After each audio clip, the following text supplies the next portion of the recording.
They say betrayal cuts deepest when it comes from those closest to you. I used to think that was just something people said when they were angry or bitter, until it happened to me, until I lost the two people I loved the most, not to death, but to each other. For 10 years, I thought I had built a stable life. My marriage to Daniel wasn't perfect. Whose is? But it was solid, or so I believed. We had our routines, our inside jokes, and our quiet understanding of each other's quirks. I was the grounded one, the thoughtful one. He was the charming, ambitious type. People loved him, especially my sister. Claire was always the star of the family, the golden one. Loud, dazzling, unpredictable. She never stayed in one place too long, never kept a job for more than a year, and always had someone, usually a wealthy man, to fall back on.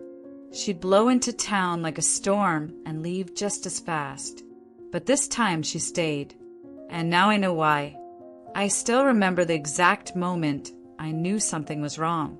We were at a dinner party hosted by Daniel's firm. The air was heavy with expensive perfume and ambition.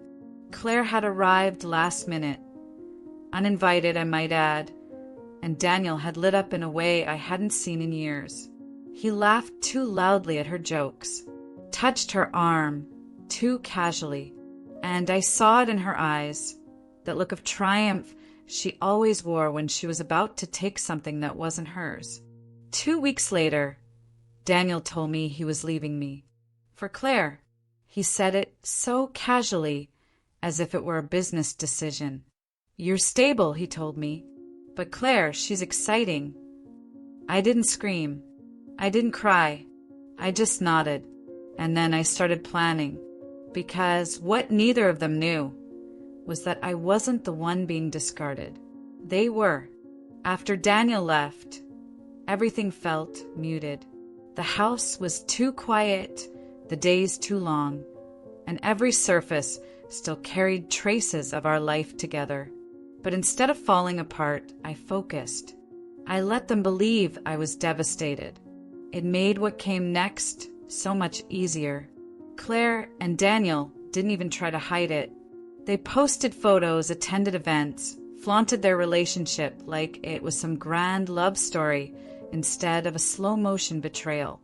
But what they didn't know, what they never bothered to ask, was that I still had access to Daniel's old business calendar. He never changed the passwords. Classic Daniel, always so sure he was the smartest person in the room. That's how I first noticed the name, Julian Bexley. It was in his calendar 3 times in the same week. Julian wasn't just any client. He was the client. The mysterious millionaire who had built an empire through a network of luxury properties and private investments. He was reclusive, eccentric, and known for only doing business with people he trusted. Daniel had been chasing him for months, maybe years, out of curiosity, and, I'll admit, a dash of pettiness. I Googled Julian, and then I froze. I had seen that face before. 6 months earlier, I'd been helping plan a charity auction. A friend of mine, Emily, had begged me to fill in for one of the organizers who dropped out. I didn't want to, but I went. That night, I'd ended up sitting beside a man in a quiet corner of the venue, both of us escaping the noise of the ballroom. He'd been reserved, thoughtful, and funny in a dry, observant kind of way. We talked about art, books, and travel, nothing personal. I never caught his full name, and I didn't ask. But now I knew. It had been Julian, and something told me he remembered me too. I debated whether to reach out. What would I even say? Hi, remember me from the silent auction where we bonded over vintage jazz albums? My husband cheated on me with my sister, and now you're about to invest with him. Maybe don't. But I didn't need to, because 1 week later, I received an email from Julian. He said he remembered me, that he'd seen my name on some internal documents while reviewing Daniel's pitch deck, that he was surprised intrigued even, to learn I had once been Daniel's wife, and that he'd love to meet for coffee. I was cautious, but curious. I agreed. We met at a quiet cafe downtown, and this time we did talk about personal things. He was warm and observant, nothing like Daniel. He listened, asked questions. He wasn't in a hurry to impress. And the more I shared, the more I saw a flicker in his expression, like he was connecting invisible dots. By the time I told him the full story, including Claire's involvement, he didn't look surprised. Instead, he said something I'll never forget. People like them always think they're playing the game. They never realize when someone else is holding the board. That was the moment I knew I wasn't in this alone. Julian wasn't just another potential investor. He had his own reasons for distrusting men like Daniel, and I had just given him the perfect reason to step into the game, not just as an investor, but as my unexpected ally. Julian and I didn't talk again for a week. At least, not directly, but I started hearing things. A mutual acquaintance in the local business scene mentioned, almost in passing, that Julian had pulled out of 2 major deals unexpectedly. Another said he'd started asking a lot of very specific questions about Daniel's company, about its finances, projections, even about its founder's personal life. That was Daniel. Julian was digging, quietly, methodically. I didn't know what Julian's exact plan was, but I knew enough to stay quiet and wait. Meanwhile, Daniel and Claire were living like they'd already won. They moved into a new penthouse downtown. Claire posted every detail online. The granite countertops, the rooftop garden, the business dinners at restaurants I knew Daniel couldn't afford on his own. I had seen the numbers before. I helped build the early models when Daniel was launching. There was no way the company could sustain this lifestyle without new investment. They were banking on Julian's money. Literally. That's when things started to shift. Daniel called me. For the first time in months. At first, he pretended it was some mix-up. Accidentally dialed, he said, but I could hear the strain in his voice. He was nervous. I played along.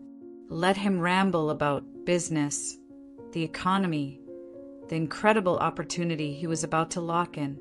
I could almost hear the sweat behind his words. Then, one afternoon, I ran into Claire. She was with a friend at the farmer's market. I wasn't planning on approaching her, but when she saw me, she didn't look guilty. She looked smug. She walked right up and smiled like nothing had ever happened. "You look well," she said. "We heard you were taking some time to heal. That's good. You always needed a break from, well, everything." She said it with that syrupy tone she always used when she was trying to sound kind, but really just twisting the knife. I just smiled back and said, "You're right. Sometimes walking away is the smartest move. You let people hang themselves with the rope they think they stole from you." She blinked. I walked away. The next week, things exploded. Julian withdrew his offer. Not publicly, not dramatically, just silently. Daniel, thinking he was on the brink of the biggest deal of his career, showed up to a scheduled investor dinner, and Julian never arrived. The next day, Daniel's assistant quit. 2 days after that, one of the company's senior partners filed a formal complaint about financial mismanagement. And Julian, he called me, not to gloat, but to offer me something unexpected. "I want you to come work with me," he said, "not out of pity, because you're smart, and because I think you see things others miss." It was the first time in months I felt something real shift, not just in the world around me, but inside me, like I was stepping into a version of myself I hadn't met yet. Daniel didn't know any of this, of course. Not yet. He thought Julian just changed his mind, that maybe the market spooked him. He even posted a thinly veiled status update about fair weather investors. But I knew the truth. And Claire? Well, her Instagram went suspiciously quiet after that.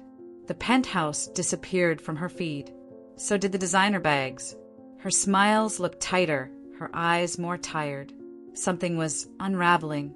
And it wasn't just the money. It was trust. They had burned every bridge, and the ground was starting to crack beneath their feet. Julian didn't just offer me a job. He offered me a partnership. It was surreal at first. I had spent so long feeling invisible, like a ghost in my own story, that being seen, truly seen, almost scared me. But I didn't let it show. I accepted his offer quietly, humbly. But inside, something fierce was waking up. We began working side by side, building a new venture together. He didn't just value my ideas, he trusted them. I wasn't the accessory to a man's ambition anymore. I was the ambition, and it was intoxicating. But revenge doesn't taste sweet until the one who hurt you sees exactly what they lost. So when Daniel called me again, out of the blue, I answered. His voice was clipped, unsure. The charm he used to wear like armor was cracking. "Hey," he started.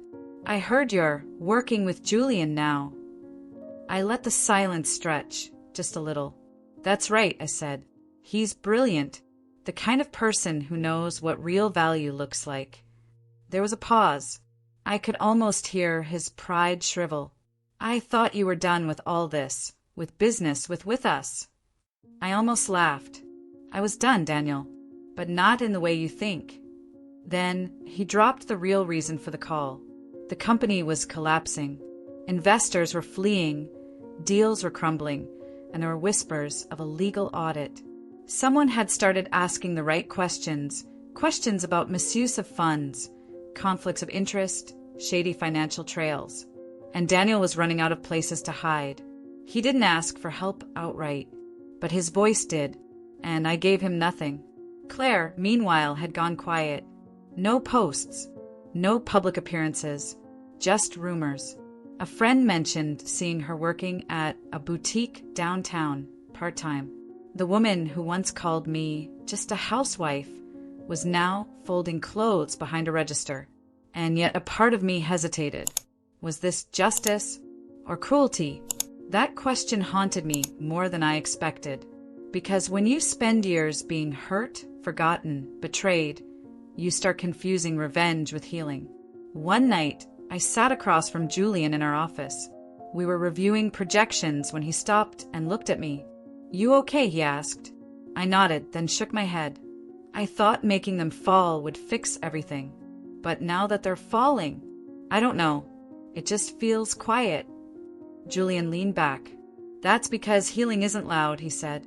"It's not the crash. It's what comes after." His words settled in my chest like something warm and still. That night, I dreamed of my old life, the small house, the dinners I cooked while Daniel scrolled through his phone, the birthdays Claire forgot. And I didn't feel anger anymore, just distance. I was somewhere else now, somewhere higher, but I wasn't done yet. Not until the world saw who I had become, and not until they knew exactly why. The invitation came in an ivory envelope, thick with elegance and desperation. "Mr. and Mrs. Daniel Harrington cordially invite you to the Harrington Foundation Gala." I almost laughed when I read it. The Harringtons were trying to salvage their reputation, throwing one last grand event to impress donors and investors, hoping no one would notice the rot beneath the surface. They didn't know I had already pulled enough strings behind the scenes to ensure this night would be their swan song, and I would be there to watch it unfold. I wore a simple, stunning black gown. Not flashy, not loud, but powerful. I didn't need to scream for attention anymore. I was the room's gravity. When I stepped into the ballroom, all conversation stalled for breath.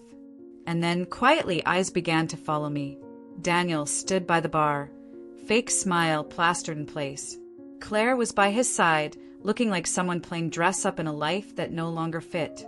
They didn't recognize me at first. Not fully. It wasn't until I was halfway across the room that Daniel's smile wavered, then dropped. Claire's face went pale. I didn't look away. I wanted them to feel it, that rising panic of realizing the person you buried came back, standing taller than ever. I walked straight past them and joined Julian, who was already surrounded by potential investors People who once turned their backs on me, now shaking hands with the woman I had become. The speeches began.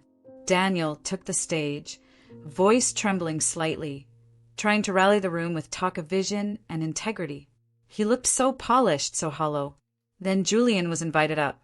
But instead of following the script, he turned to the audience and said something I wasn't expecting. Before we continue, I want to recognize someone in this room. Someone whose brilliance and strength have been the true engine behind our success. She taught me the meaning of resilience, of grace under fire. He looked right at me. Her name is Elise. Gasps rippled.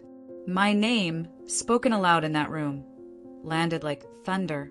He didn't have to say anything more. But everyone there suddenly knew what Daniel had lost, what Claire had tried to steal, and what I had rebuilt. Daniel stood frozen. Claire was already shrinking into herself. And then the final twist.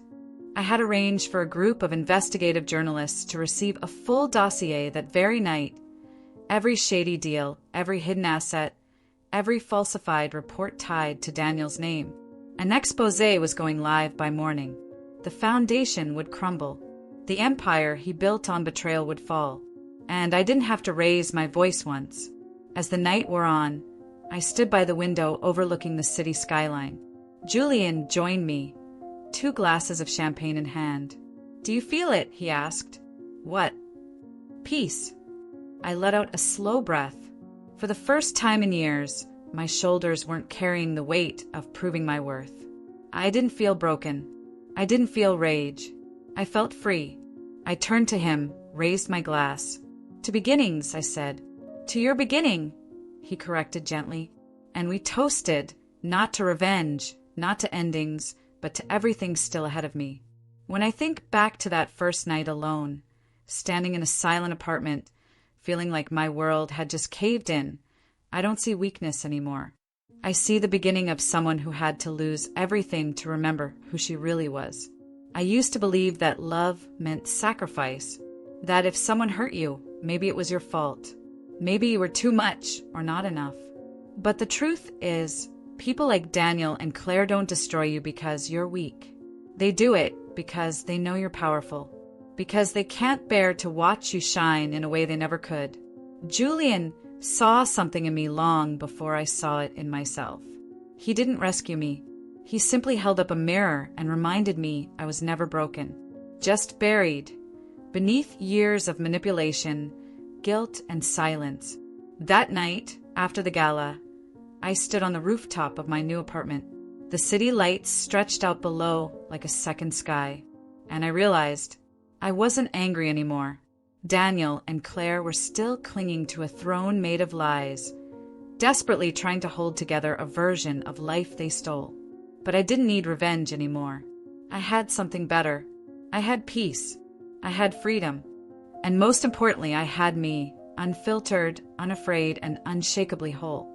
So if you've ever felt betrayed, underestimated, or erased, let this be your reminder. Your story isn't over. Sometimes, the best chapters begin right after someone tries to close your book for good.